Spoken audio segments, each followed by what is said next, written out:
Hello दोस्तों, आप सभी का लेट्स स्टडी टुगेदर में स्वागत है। दोस्तों, तो हम पढ़ रहे थे सीटेड साइंस पेपर 2। तो दोस्तों, आज हमारा टॉपिक रहेगा साइंस पेडागोजी टैग वर्ड्स। आपने दोस्तों सीडीपी या फिर हिंदी के टैग वर्ड सुने होंगे, लेकिन संस्कृत साइंस के नहीं। तो आज हम पढ़ेंगे साइंस पेडागोजी के टैग वर्ड्स। तो टैग वर्ड्स में सबसे पहले दोस्तों हम जानेंगे टेंटेटिव, यानी जो हमारा अस्थाई होता है। तो दोस्तों, अगर कहीं भी ये ऐसा मतलब दिख जाए कि अस्थाई, या फिर आपको कहीं भी मतलब अगर आपके प्रश्न में पूछा जाता है कि साइंस क्या है, स्टैटिक है, फिक्स्ड बेस है, तो आप उस ऑप्शन को चूज मत कीजिए, क्योंकि जो हमारा साइंस है वो क्या है, टेंटेटिव है। यानी जो आप पढ़ रहे हो जो उसको हम रिवाइज कर सकते हैं। ऐसा नहीं कि जो हमने पढ़ा वो हमारा अस्थाई हो सकता है, वो हमारा अस्थाई भी हो सकता है। अगर आप कोई चीज़ पढ़ रहे हैं और आपको डाउट नहीं हो रहा है, तो आप उस चीज़ के बारे में सर्च करिए, उसको ऐसे ग्राफिकली नहीं पढ़ रही है।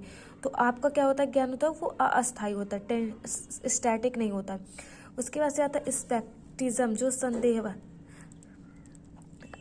जैसे कि आपको दोस्तों किसी भी चीज़ को, एक फैक्ट को आप एक रिव्यू कर रहे हैं, पढ़ रहे हैं, तो आप उसको क्या करेंगे, कुछ ज़रूरी नहीं कि जो हमने पढ़ा वही सत्य हो।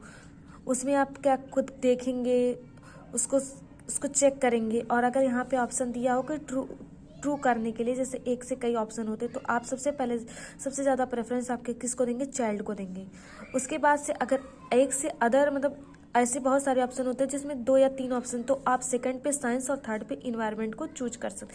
लेकिन यहाँ पे अगर आपको कहीं भी वनली का ऑप्शन दिया हो, तो आप इस चीज़ को चूज मत करिएगा।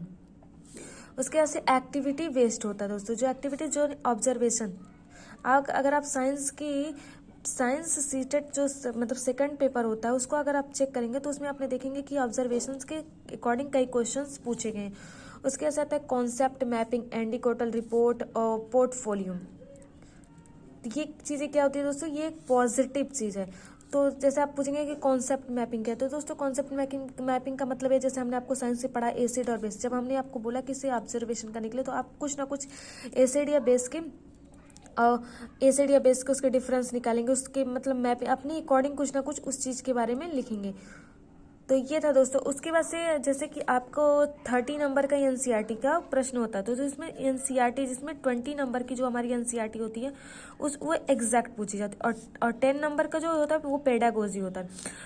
तो मतलब पेडागोजी, उसमें से 3 या 4 प्रश्न ऐसे होते हैं जिसे आप ये टैग वर्ड्स के जरिए बहुत आसानी से हेल्प की मदद से उस प्रश्न को सॉल्व कर सकते हैं।